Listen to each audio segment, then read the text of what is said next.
have a special treat for you today. I want to help you learn how to end your month in a productive way that will actually set you up for even more productivity in the month that's right around the corner. So the very first thing you need to do is get a notebook of some kind. I prefer a graph paper type notebook because I like to be able to make lists and charts and checklists and things like that. And I don't have the best handwriting, and I'm able to trace those little boxes, those little squares in the graph paper to make checklists and things like that.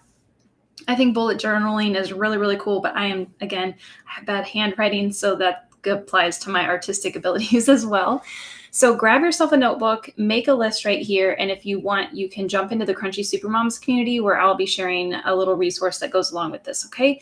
So the first thing you want to do is evaluate the month. It's okay to do this at the very end of the month. In fact, I start my month end wrap up about 3 days before the end of the month because I have, you'll see a couple things that I do.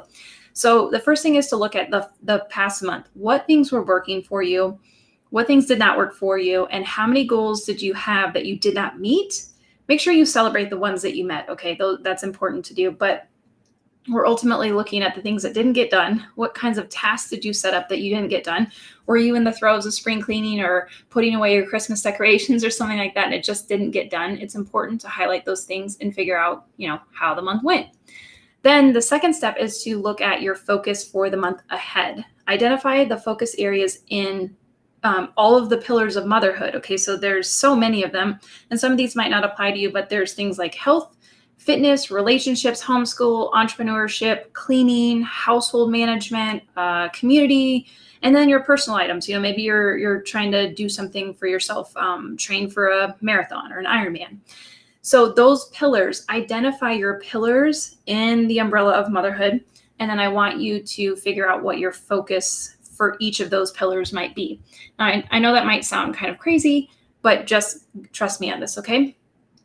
Once you've identified the important pillars to you, and I'll give you a couple ideas there of mine, do a mental download of all the things in that little pillar area that you would like to accomplish, all the things, okay? Going back to homeschooling, even if it's summer break for you, you might be thinking, I need to figure out a math for Jimmy, and I know Susie's completely advanced in computer coding, so I need to figure that out. Like, write that stuff down. That's why you want to focus on one pillar at a time, so you can spend all the time that you need just vomiting down all the thoughts that you have in those areas. And then you're going to pick no more than 4 focus areas from that little list in your little pillar area, okay? So if it's like a habit that you're trying to create in your personal line, or maybe you consider that health, whichever way you want to go with it, doesn't really matter. Maybe you want to work out 4 times a week. That's your new goal. So that is one goal in that area, but it counts for all 4 of them because you're trying to put that into your schedule 4 times in 1 week. So don't try to say, well, I want to work out 4 times a week, and I want to do yoga 2 times a week, and I want to drink a gallon of water, and I also want to eat healthy. That's too many challenges to create a habit around. Okay, so instead it's like, hey, I have done 0 things for myself right now when it comes to physical fitness. So what I'm going to do is I'm going to get in the habit of working out 4 times per week. That's your one thing in that pillar area. Now, if you can say last month, my goal was to work out 3 times a week. And I did that pretty much every single week with one exception. So this month I'm going to carry over that habit. And then I want to add to it eating lots of protein for breakfast. Okay, so you want to write down 4 things that you could do if it's one thing per week. If it's something that you want to repeat every single week, you're only picking one thing because that one thing counts for all 4 weeks. Any questions about that? Let me know. So now if you kind of are focusing on your personal care, like self-care type thing, then you would want to do the same kind of thing. So if it's something like I want to dry brush every single time I shower, and I want to add castor oil packs or something to my routine, again, if you're trying to do those 2 things throughout the entire month, it's going to be too hard for you. I recommend making one change and sticking with it until it becomes a habit.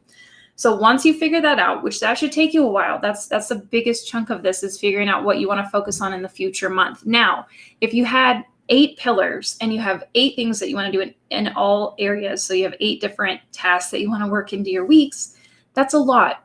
So maybe if you have 8 pillars, choose 3 pillars that you really want to focus on and make sure that you can achieve those first. Now, if it's something simple like I want to meal plan every single week, which you've done that before. It's not a new habit for you, but you want to be consistent with it. And you also want to work out 3 times a week. And you also want to figure out your homeschool.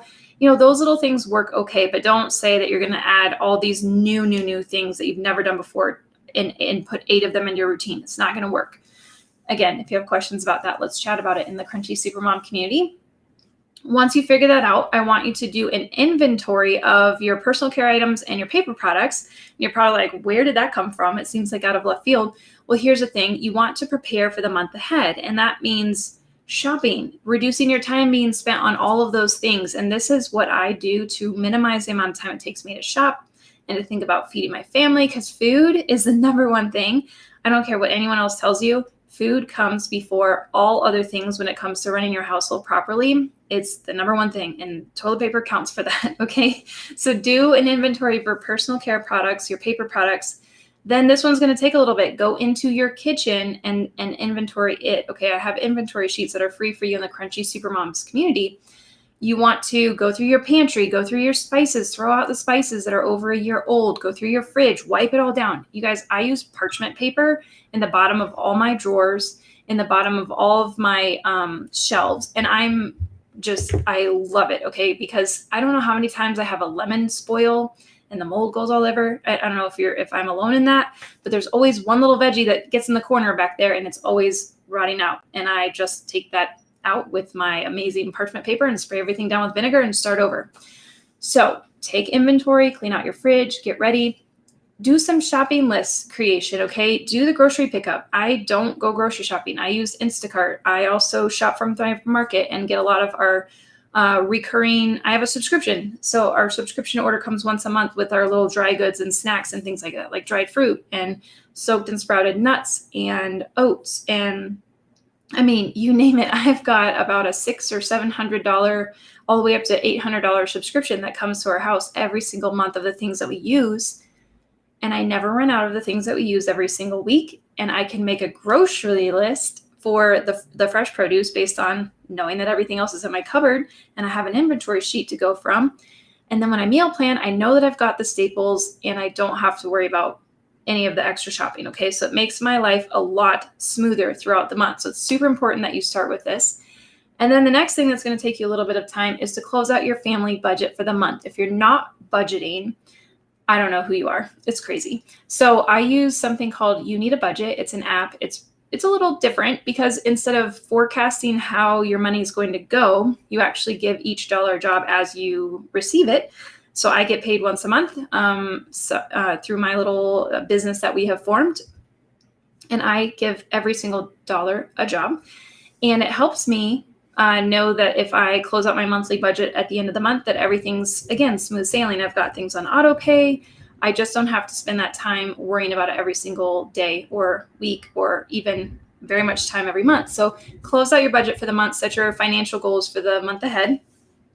And that should prepare you to plan for the month ahead. And stay tuned for information on how a Crunchy Supermom plans the month ahead, because I'm going to do that in a different training. So you want to set aside time to do this every single month at the end of your month. And then directly following the month closeout, you want to set aside time to plan the future month. So jump into the Crunchy Supermoms community to get the little free resources I have for this. Or if you are not a fan of Facebook groups, which is okay, I'm kind of growing old. They're growing old for me too. I have a Telegram channel as well. So just ask for the link and I'll get you there. So have a great month in.